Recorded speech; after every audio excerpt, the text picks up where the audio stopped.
This is one of those Sundays where I'm going to make you do something.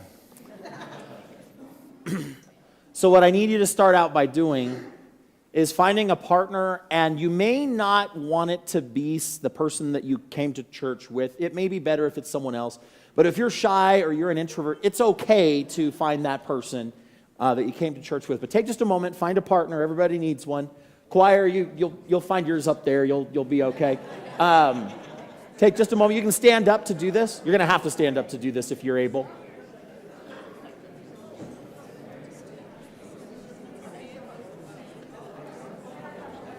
Okay. So first of all, this is a trust activity, okay? And so we're going to establish a little trust here. I want you to start by introducing yourself to your partner. Shake their hand, smile, tell them your name, even if you know that they already know it. If you need, you can do groups of 3 for this.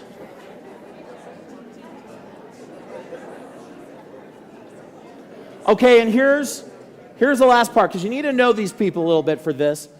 I just want you to tell your partner what you had for breakfast today before you came to church. And if you didn't eat breakfast, well, first of all, there's a great omelet bar after church.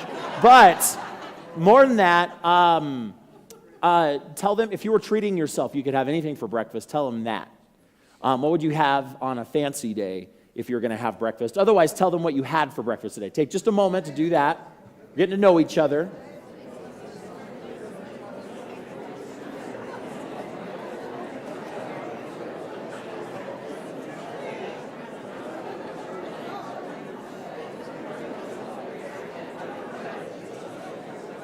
Okay, we're talking about breakfast here. It's not that interesting. So let's pause that. We're going to jump into our game. This is called, welcome to church, everybody, by the way. This is called the retaliation game. Okay? And you may have played something like this when you were a kid with your siblings. We're going to do the nicer kind of church version of that. And here's how it goes. Alex, can I borrow you for a minute? Come on over here. Okay. Here's what I want you to do with your partner. You can do this with your hands, or if you're a little squeamish, you can do it with your fingers. We're going to do the finger version, okay? So stick your fingers up like this, your pointer fingers. And then put them out here to where one partner's fingers are under the other, and you're just going to, as lightly as you can, tap them. Okay?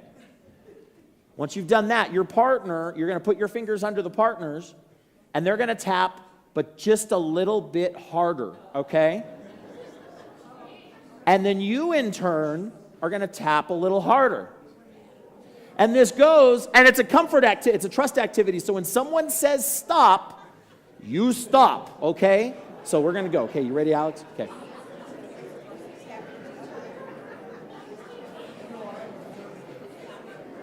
Oh, stop. That really hurt. Thank you. Appreciate it, man.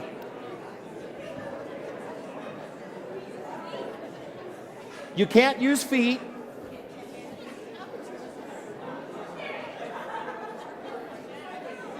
This cannot devolve into people kneeing each other or things like that.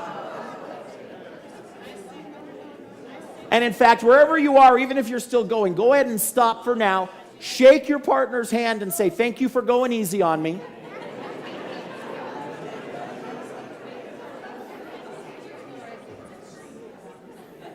And you can be seated.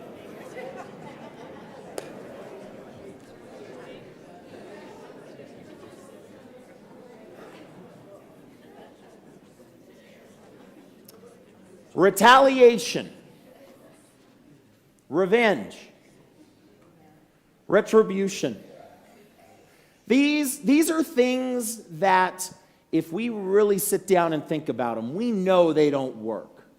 We know what's going to happen in that game if I tap harder and maybe put my elbow into it a little bit with my partner. They get a turn too, right? They're going to come back. We know these things don't really necessarily ever end well when we live out of revenge or retaliation. but we will always try to run to it first anyway. Somehow our heart always wants that when we feel wronged. Retaliation, retribution, and revenge. I think of a man named Bernard Goetz.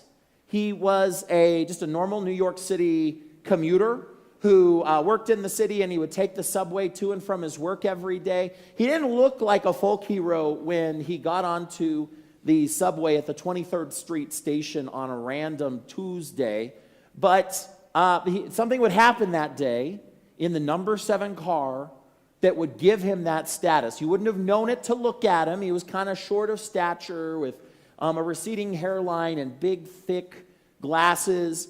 And when he was sitting on the subway, he had just gotten on the car, and a few stops up, 4 men surrounded him and tried to mug him.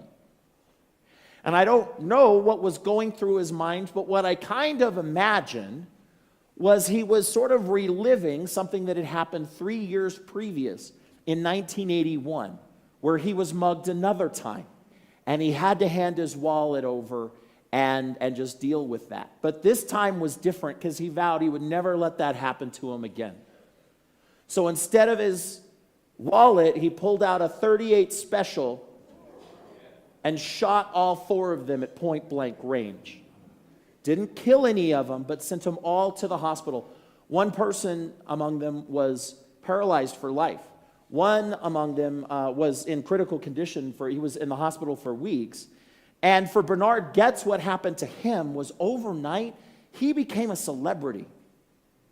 Everyone loved him because they were tired of living with, the existence of crime in New York City in the 80s. And you remember the comedian Joan Rivers? She sent a telegram to him, which was a thing back in the 80s still, a telegram that congratulated him on his street justice and ended with love and kisses.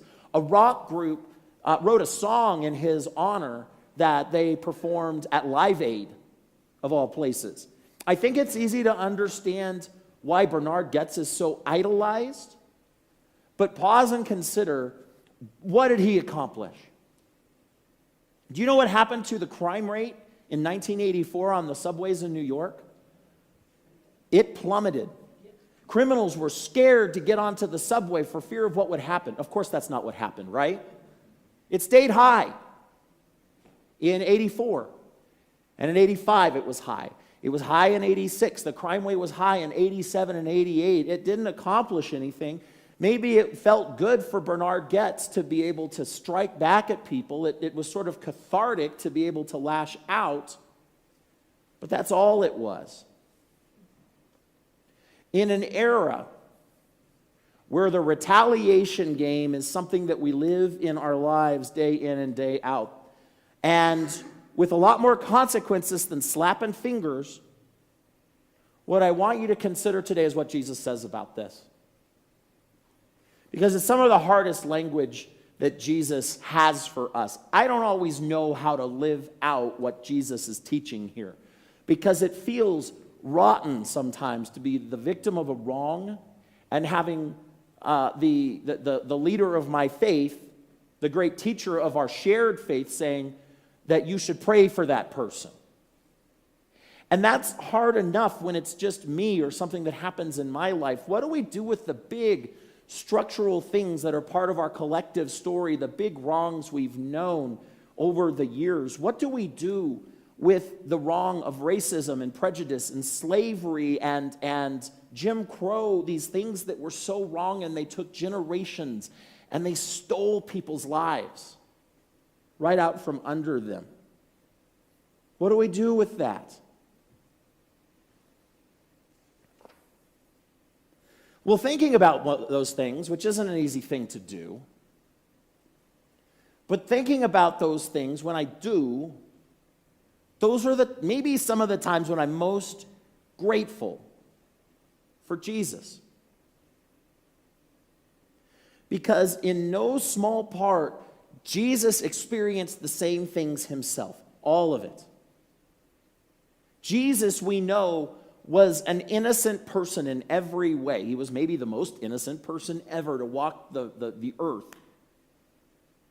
And he was sent as a gift to humankind, and yet his life was ended because violence was done to him. And along the way, Jesus was part of a minority, a people group within a larger empire, and that empire, a lot of their history is how they stepped on that minority group's neck constantly, sometimes to the point of death.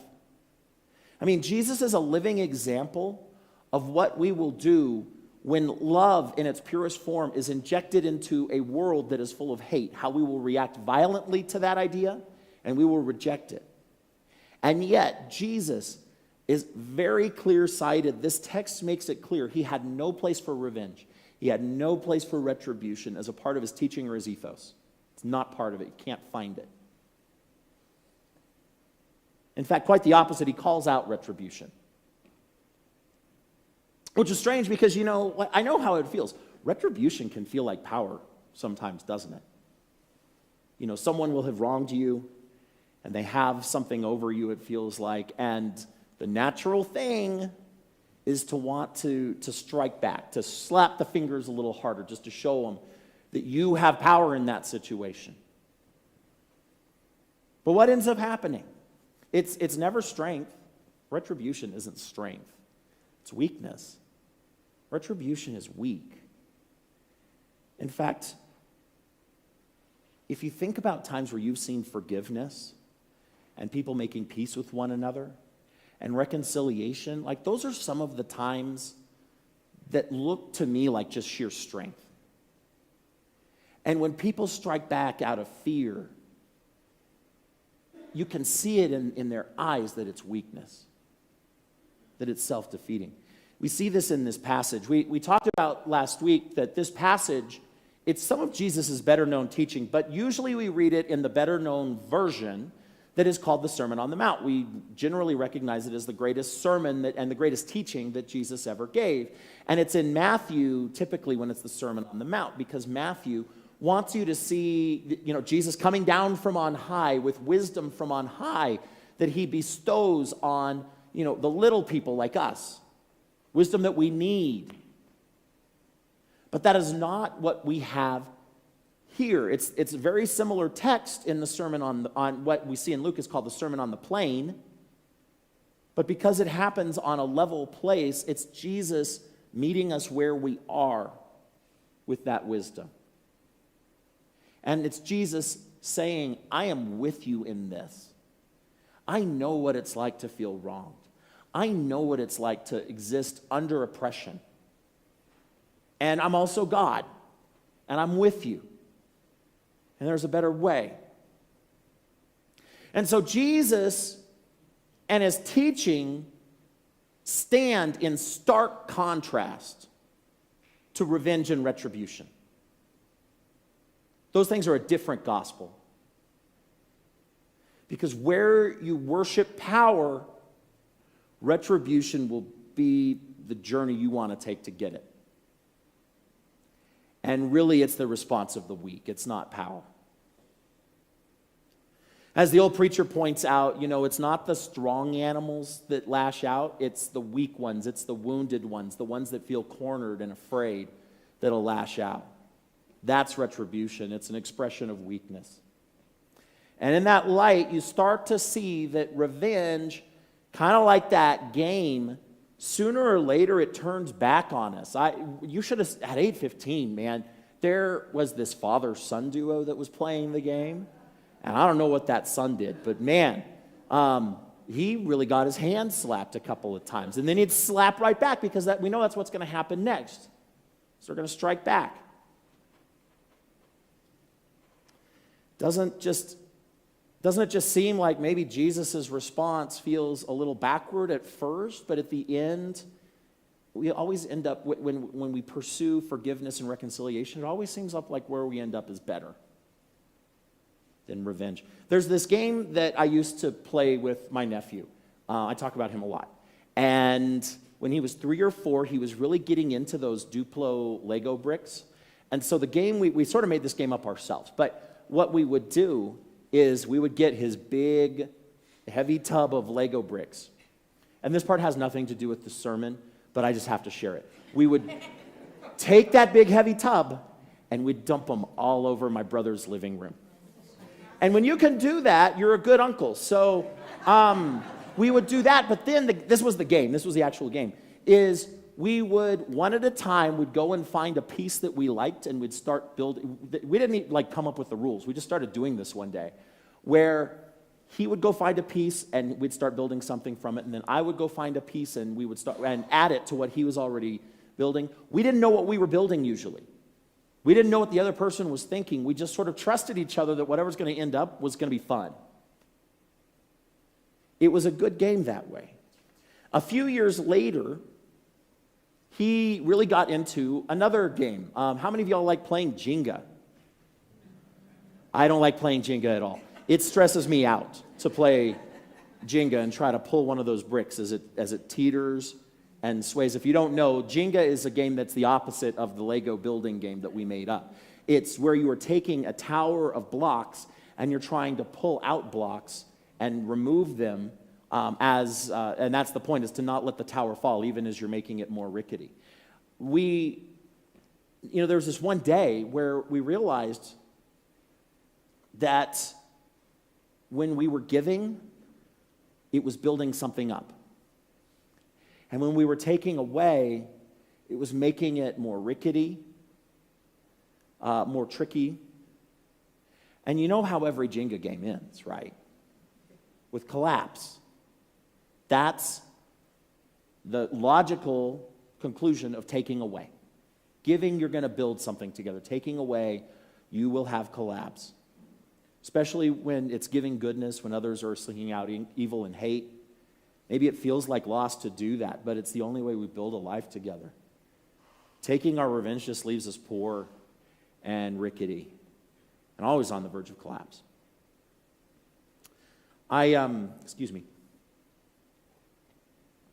I love how the translation, the Message, translates these last couple of verses of what Jesus teaches here.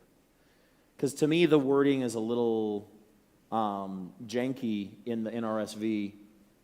But here's what Jesus says at the end, the last two verses in the Message. Don't pick on people or jump on their failures or criticize their hurts unless, of course, you want the same treatment. Don't condemn those who are down. That kind of hardness can boomerang on you. Be easy on people and you'll find life a lot easier. Give away your life and you'll find life given back, but not merely given back, but given back with bonus and blessing. Giving, not getting, is the way. Generosity begets generosity. And I want you to see this as Jesus says this. Please don't let this be lost on you. I'm going to come back to where is Jesus saying this. It's as if the geography is part of the message in a subtle way. It's not the Sermon on the Mount. It's not Jesus is the great moral teacher, although he is. It's the Sermon on the Plain. And it's Jesus saying, I am with you. I know your pain. I've felt it too. I'm here with you in it. I know how you feel wronged. He says all this against a backdrop of being very close to the people that he's communicating with. Close, not just physically, but by metaphor in terms of their poverty. Jesus is close with these people in a setting where the powerful step on the weak, and he knows it because he experiences it. And part of the solution, notice this, is Jesus being very close with us. Jesus leans into the human condition. We need to do that more ourselves. I quote her a lot, but I love the work of Brené Brown. If you've never read any of her books or seen a couple of her excellent TED Talks, then go home and do that. But she's a sociologist, and she studies human behavior and human emotion, both on an individual level, but also how we experience it in groups. And in her research, she's noticed something really interesting. She writes, when you're far away from a group, you feel pretty liberated in how you speak about them. Where do we feel far away from groups? Well, I would suggest social media is a great example. Because you can spew out anything you want on social media, and no one even has to know you're the one who's saying it. But a lot of times she noticed when you would zoom in and you would not talk about great big groups, but to friends or people that they were close to in those groups, it went from a distant raging to a begrudging acknowledgement of love. What she noticed as she was researching human behavior is that she would interview people, and when those people were talking about general groups from a distance, it was easy to express anger and hate. Those people in those groups, they are the worst, but the people that I know in those groups, well, they're an exception. They're not so bad because you were close to them, you knew them. And here's how she writes about this, and it does delve a little bit into politics. Please know I'm quoting here, and we're going to try to be fair-minded about all this. She writes, talking about, giving examples, by the way, of these different interviews she would do. She writes, in the cultural rhetoric, people say, Democrats are such losers. But up close, your experience, you're a lifelong conservative, and so that sounds about right. But what about that friend of yours at work? The one who drove you to the hospital when your husband had a heart attack at the gym and waited with you in the waiting room and sat with you and then helped shoulder the workload while you took care of your husband? You love her, and she's a Democrat. From 100 miles up, the cultural rhetoric says, once again, not my words, hers. I think you'll know what I'm talking about here. From 100 miles up, the cultural rhetoric says, Republicans are selfish a-holes. She didn't say the letter, she said the whole word. Your experience, close up? Oh, you agree, except for your son-in-law, who's a loving and wonderful husband and a great dad to your grandson.